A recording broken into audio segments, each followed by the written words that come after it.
What's up, SC Nation? Welcome back to another video. So I am asked a lot, like a lot.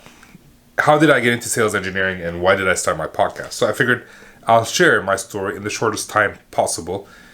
There are a lot of details I'm gonna leave out. If you're interested in them, make sure to ask me about it and leave a comment and ask me your questions, or reach out to me on LinkedIn or anywhere.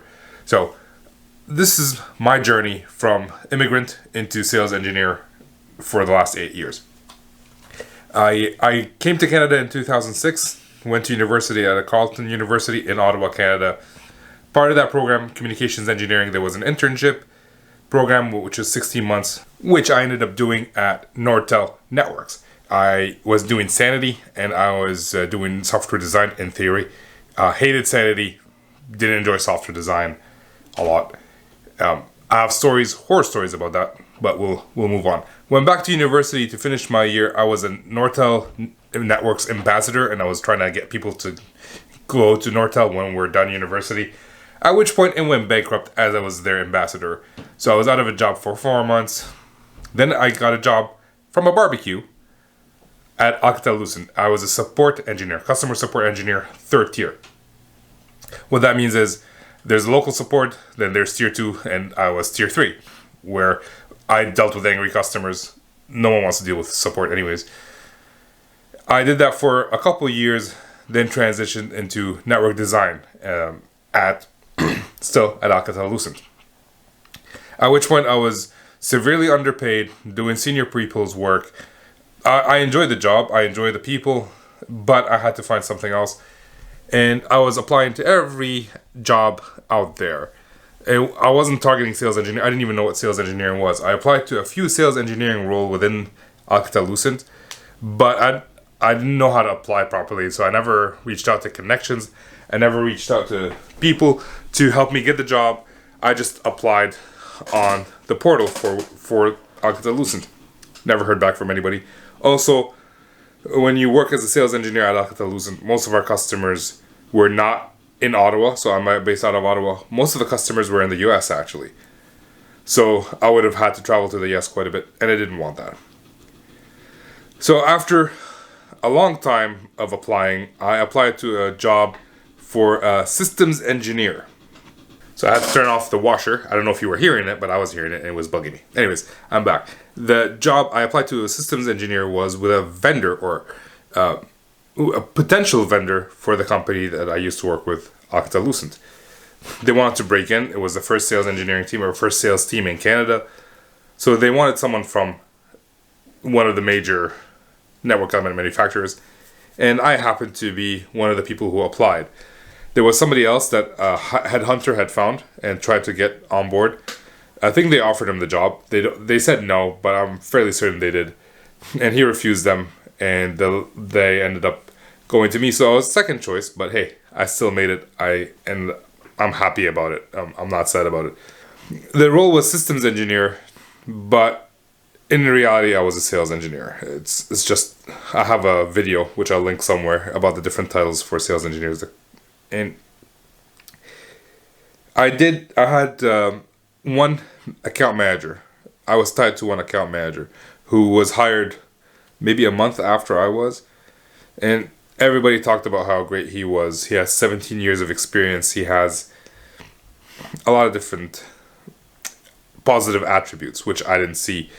Initially, I took them for their word. I believed them. But all I learned from that salesperson, who was the only person I could go to for questions because he was the only person in the territory, all I learned from him was spray and pray and being difficult. So for the first year and a half, from 2014, that's when I became an SE, to 2016, I didn't know what I was doing. I thought I was doing great because I hit my quota. I got great feedback that I was able to work with that salesperson. But I didn't know what I didn't know. I didn't know that going to every meeting with a corporate slide deck of, 100 slides, and that's when we trimmed it down to 100, and talking about every single solution we have, whether the customer cares about it or not, is not really a good sales engineering role. I always say that customers bought despite of me, not because of me. Because I never asked them questions about like, hey, what are you trying to solve? Why are you even talking to us? All I asked was, does this product on the slide seem interesting to you? Does that product on the slide seem interesting to you? These were the questions that we were asking. And my job, so that was the salesperson doing most of the presentation. My job was to sit there and answer technical questions if they came up. Suffice to say, I didn't know what I was doing. And it took a senior VP of sales, I've told the story before, to come up to Canada to witness me doing this. There's a little bit more details about this in the LinkedIn live that I did with Chris White. I'll link it in the description below. But basically, they came up, we did like 5 customer meetings in one day. Senior VP of sales, Senior VP of sales engineering, VP of product management. After that, my Senior VP of sales took me aside and said, Ramsey, you didn't do discovery. And that's when I found out I didn't know what discovery was. And I started trying to learn about sales and sales engineering. The first book I read was Solution Selling. So it's this book right here, Solution Selling. The second book I read was Spin Selling.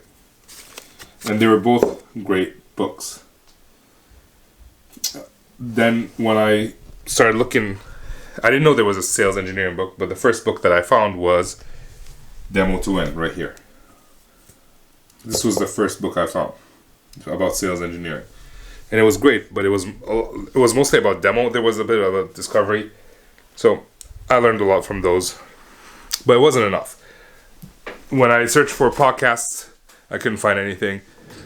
When I searched for YouTube videos, the only person I could find was a gentleman by the name of Milan. But he's more into the mechanical world. So a sales engineer is a salesperson. Again. So that's why I started my podcast back in 2018. I started my podcast so I can talk to people and ask them questions. And also towards the end of 2018, there were some political issues within my current organization that I was working for. They tried to shut down the podcast. I talked to my manager and he gave me the advice to leave the company because he was leaving the company. It's not that he was staying and he said I should leave. So I switched companies. I moved to my current company and I've been with them since 2018. And I've been running the podcast since 2018 as well. So that's my story. I hope it was in as little minutes as possible. I hope you guys enjoyed it. If you have any questions, please make sure to leave a comment. There's a lot of details I left out, and I'm happy to chat about it if you're interested. I would love to hear your journey. How did you get to where you are? What are you doing to improve in your domain?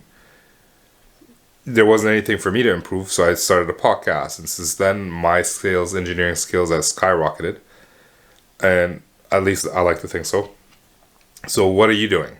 It might not be starting a podcast, but because there might be enough information out there for you to learn from. So, but is there anything else that you can do? Anyways, these are my thoughts. That's my journey, my story. And I can talk about it for a few hours, but nobody wants to hear that. So I'll leave it there. If you liked this story, make sure to share, like, and subscribe. And I will see you next time. Get back to work. Peace.